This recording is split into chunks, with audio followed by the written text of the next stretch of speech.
Hello everyone and welcome back to a new episode of Lights Camera Akron. I'm Michael Macon. And I'm Naquan James, reporting to you from Colby Hall. On this episode, I visited the brand new Blue Teak Hotel in downtown Akron. And Tyrese learned more about Fritz Pollard, an Akron native and the first ever black head coach and quarterback in the NFL. All this and more coming up on Lights Camera Akron.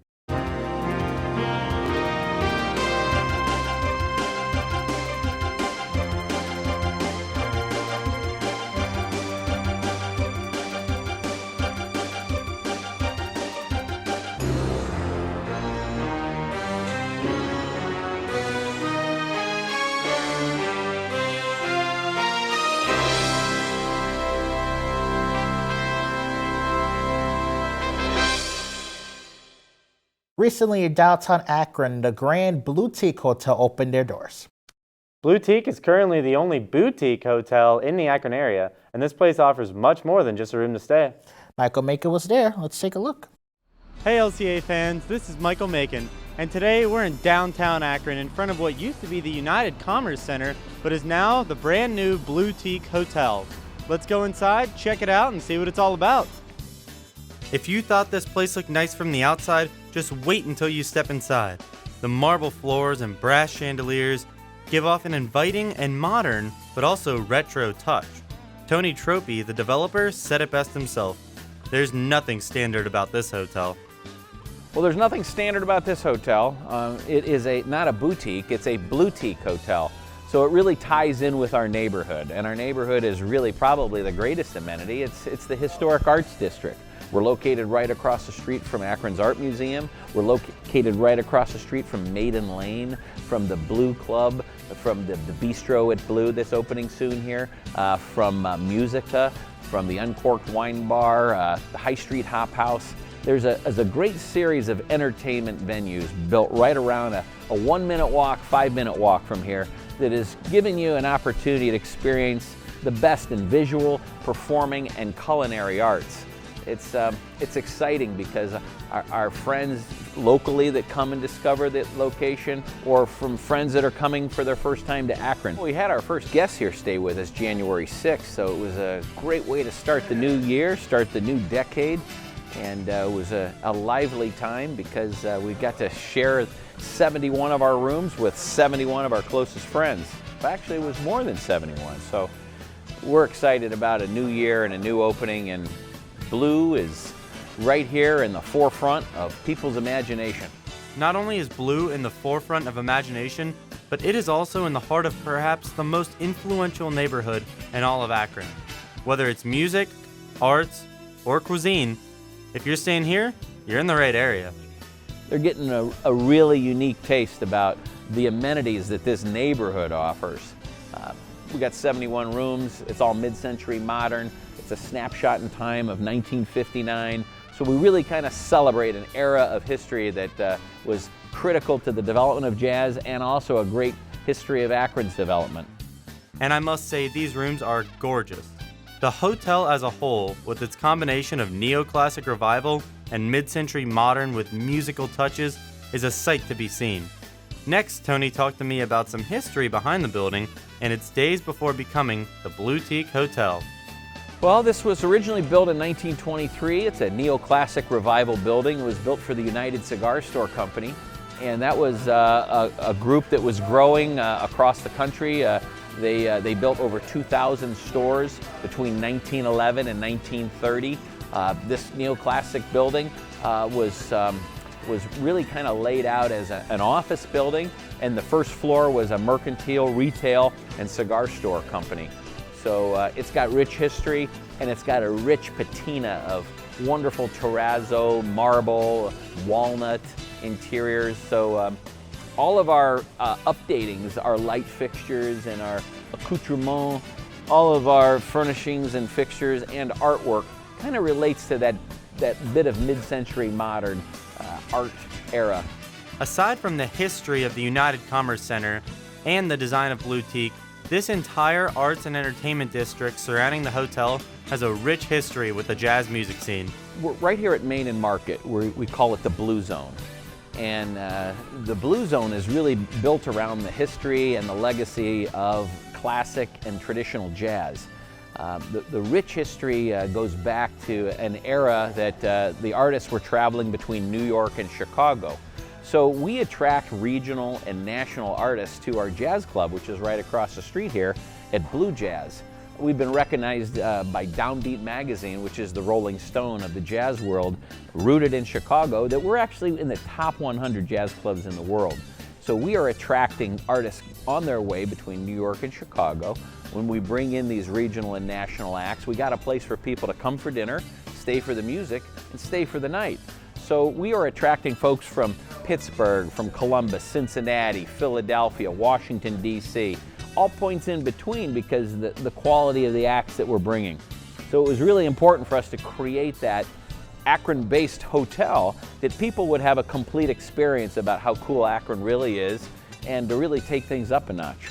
I truly had no idea Akron played such an important role with jazz in the 20th century. Moving forward in this blue zone, Tony tells us about a new bistro they'll have opening up just by the hotel.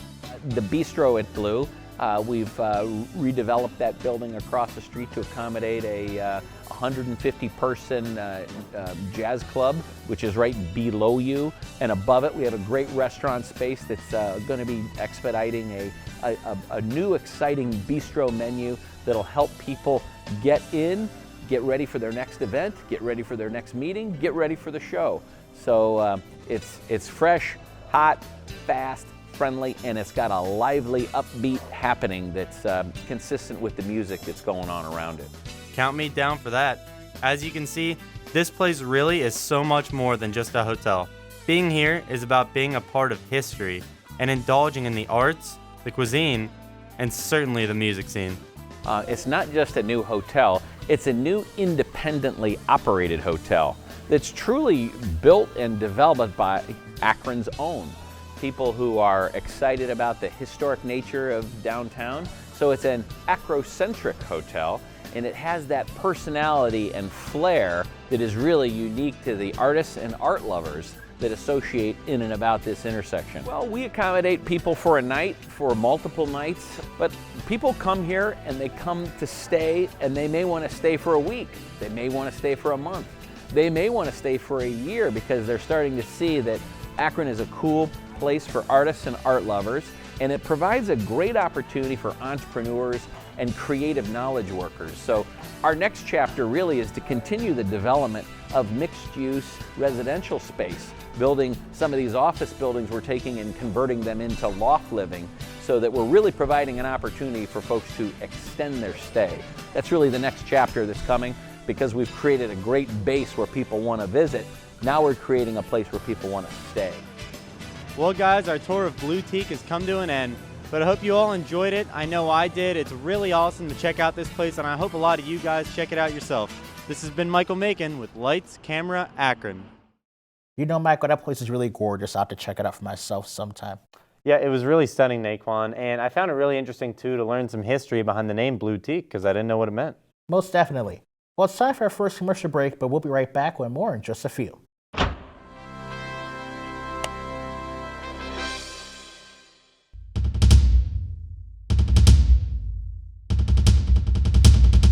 You're watching ZTV.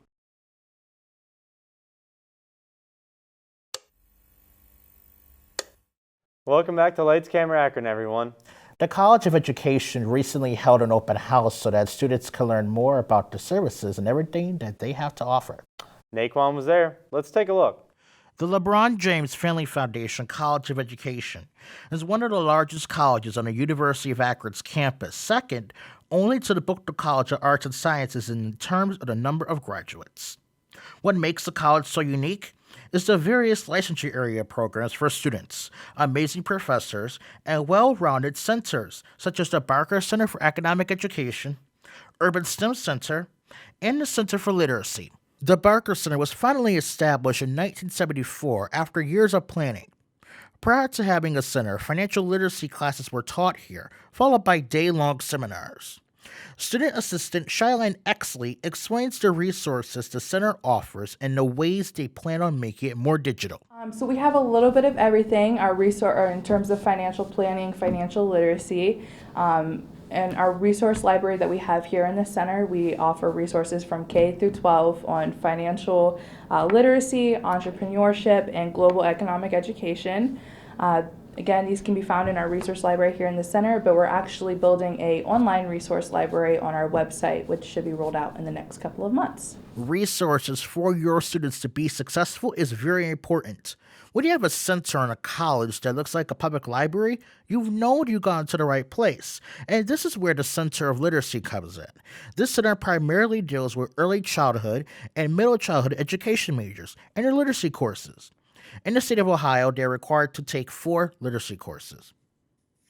Dr. Gallivanchuk explains the wide variety of resources students could take part in. We actually teach our 4 literacy classes in this room, and we almost have a library in here. We've got picture books that are alphabetized. We've got books by genre. We've got chapter books. And we'd like our students to be able to come into this room and take advantage of what we have for all of their literacy classes. But as I said, this is where we house the center, but it's really more of an outreach program. The center has seen some success in both helping young students to read and providing internships for college students. They started a parent engagement program called Key Steps to Reading Success, which was developed for kids in kindergarten whose literacy skills were not exactly at the target level. This was a 10-week program, and Dr. Shirley Hauser says it helped them read better by the end. And for those families who choose to participate, there's an opportunity for them to do 10 different weeks worth of literacy activities with their children at home. The Key Steps program provides books for the children and the families, activities that talk about alphabet letter knowledge and learning letter sounds, rhyming, beginning reading of short vowel sound words, and a lot of the children who complete the program with their families for the 10 weeks are found to be actually reading by the end of the program. The internships provided through the center gives education majors the opportunity to work with students either in small groups or one-on-one to help them with their literacy skills. Literacy coach Misha Tramiel says the feedback from teachers has been well received. I'm a literacy coach and I work in a number of schools throughout Summit County. And our intern program, we interview college education students and hire them, and then we give them additional training, and then we take them with us when we go to coaching in the different schools, and we plug them in with different teachers and with different groups of students, maybe small groups or one-on-one. And the feedback that we get from the schools and from the individual teachers and just the growth that we see in the students has been really wonderful. The Urban STEM Center has only been in existence for only a year, but it has shown a lot of growth and potential. It was started by Drs. Lynn Panowski, Nita Maki, and Miss Karen Plaster, who says that the professional development aspect of the center has been the strongest. So we're excited about the professional development with the Engineering for Educators. One of the cool things we did with that was we took the curriculum that those teachers are already using it and helped them figure out more creative ways to use it to interact with their kids and incorporate engineering into it. We've also seen increased involvement with just the things that we have been doing. So for instance, Math Teacher Circle or First Lego League and robotics, and how are we getting more people involved with these things? Exposure. That's the impact Karen hopes that the center provides, having people get some experience working with coding and robotics in order to give them an opportunity to try something new. My main objectives is we don't need everyone to be a scientist or an engineer or a mathematician. What we do want is we want them to be able to make a choice. So in order to do that, they need to be exposed to coding. They need to be exposed to robotics. And they may like it, they may not. But if we're not even exposing people and children to these type of things, then they're not able to make the choice. Reporting from the LeBron James Family Foundation College of Education, I'm Naquan James for ZTV's Lights Camera Akron. Wow, it's great to see how beneficial our intercolleges here are on campus. It is, and I'm actually a student in the College of Education. I didn't even know that they offered some of these services. The more you know. In other news, one of our reporters recently ventured down to Canton to the Pro Football Hall of Fame to learn some history about the first black head coach and quarterback in the NFL. Reporter Tyrese West has more. Michael, Naquan, I'm standing inside the Pro Football Hall of Fame in Canton, Ohio, home to many legends of football, one of which name is Fritz Pollard. He was the first African-American coach, and he led the Akron Pros to their first national championship. Frederick Douglass Pollard, also known as Fritz, was an All-American halfback from Brown University. He went on to become the NFL's first African-American head coach for the Akron Pros football team. He was one of the only African-American football players in the league. He went pro in 1919 with the Akron Pro football team, one of the first teams established in the National American Football Association, later renamed the National Football League. The Pro Football Hall of Fame is full of memorabilia from some of the league's greatest players and coaches collected over the decades since the league's establishment. Pollard said in his inaugural speech, "It was evident in my first year at Akron back in 1919 that they didn't want blacks getting that money. And there I was, playing and coaching and pulling down the highest salary in pro football." Pollard was a key member in the NFL's first champion, the Akron Pros, who posted a league best of 8 wins, 0 losses, and 3 ties in the league's inaugural season in 1920. A famous quote from football pioneer Walter Camp about Fritz Pollard stated that he was one of the greatest runners that his eyes had ever seen. With 18 total touchdowns, 16 rushing, and 2 receiving, it is clear that the stats don't lie. And Camp knew exactly what he was talking about. His influence and success inspired more professional football teams to recruit more African-American players. So much so that he went on to coach an all-African-American football team called the Chicago Blackhawks. He paved the pathway for the greats to be great. Pollard's very presence in the league fundamentally changed the game for years to come. His contribution to the game and his legacy have shaped football into what it is today. He was inducted into the Pro Football Hall of Fame in 2005. A bronze bust of his face has been immortalized in the hall as a testament to his achievements in his career. In his enshrinement speech delivered by his grandson, Fritz Pollard III, his grandson stated, "Grandpa, the crowds are cheering. The seats behind me and in front of me are filled with your legacy. After today, everyone will know the gifts you've given to football, from its earliest days, from its crowd-thrilling, game-winning plays, to a string of firsts. The first Rose Bowl, the first College Football Hall of Fame, Walter Camp's All-American team, coaching and quarterbacking, and last but not least, pushing for African-American equality in pro leagues. You've more than earned your place in the history of football. Rest in peace, Grandpa. Rest in peace."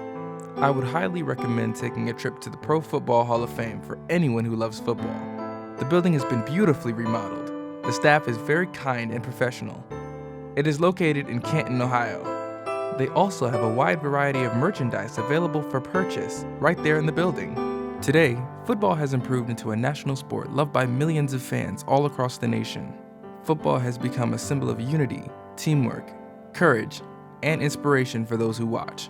Thanks to pioneers like Fritz Pollard, new avenues and opportunities arise for young players who aim to set the new standard and improve the game themselves. After visiting the Hall of Fame, I can understand why loyal fans may appreciate their collection of history. Inside, you can relive every bit of nostalgia and excitement encompassed in each moment of the games they watched. Without him, the NFL wouldn't have the diversity that it has. Tyrese West, Lights Camera Akron, ZTV. You know, that was really interesting to learn about, something that not enough UA students probably know. I totally agree with you, and especially considering we are coming to the end of Black History Month. It's important to learn. Most definitely. Well, guys, it's time for our second commercial break, but we'll be right back with headlines here soon.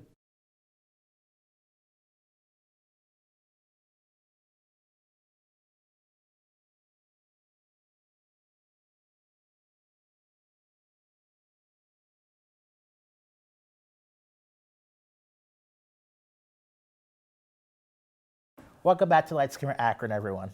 Ladies and gentlemen, it's that time of the show again. Let's send it over to Tyrese West for this week's headlines.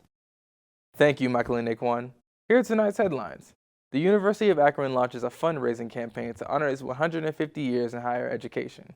The campaign is designed to support a variety of needs that fit into 3 categories: lift our people, elevate this place, and live up to our promises.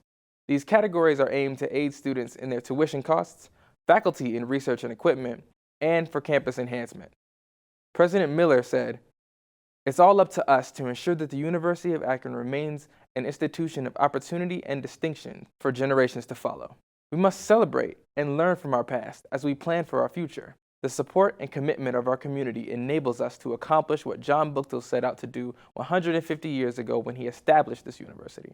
Together, we can make that happen. Vice President for Development and Executive Director of the University of Akron Foundation, Kim Cole, stated, "Our goal is to raise $50 million to ensure that potential students can come to Akron and that they have a quality experience while they're here.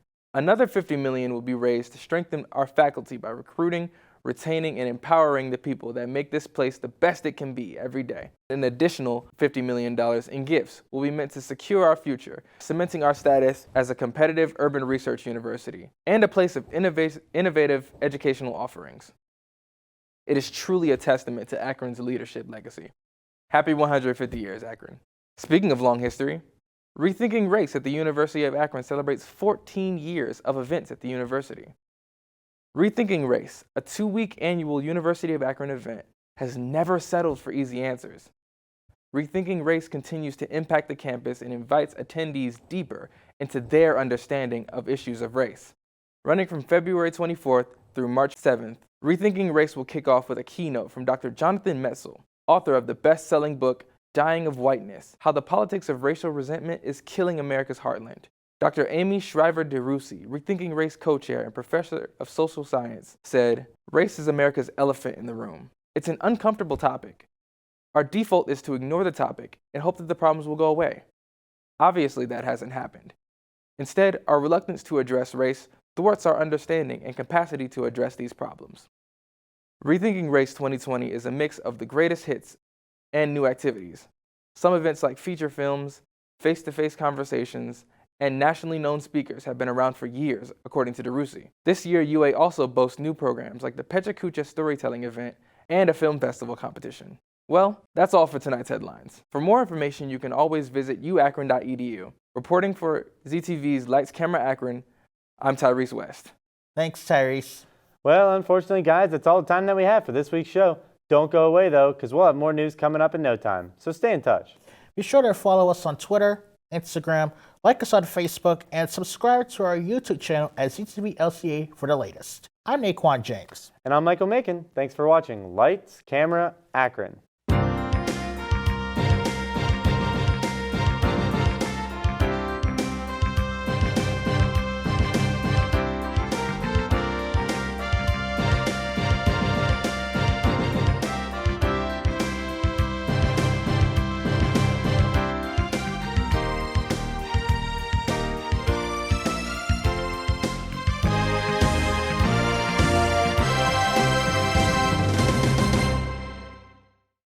This program was produced by ZTV at the University of Akron. Do you want to gain experience in video production, professional social media, or working with real clients? Visit the UA School of Communications online or follow us on social media to learn more.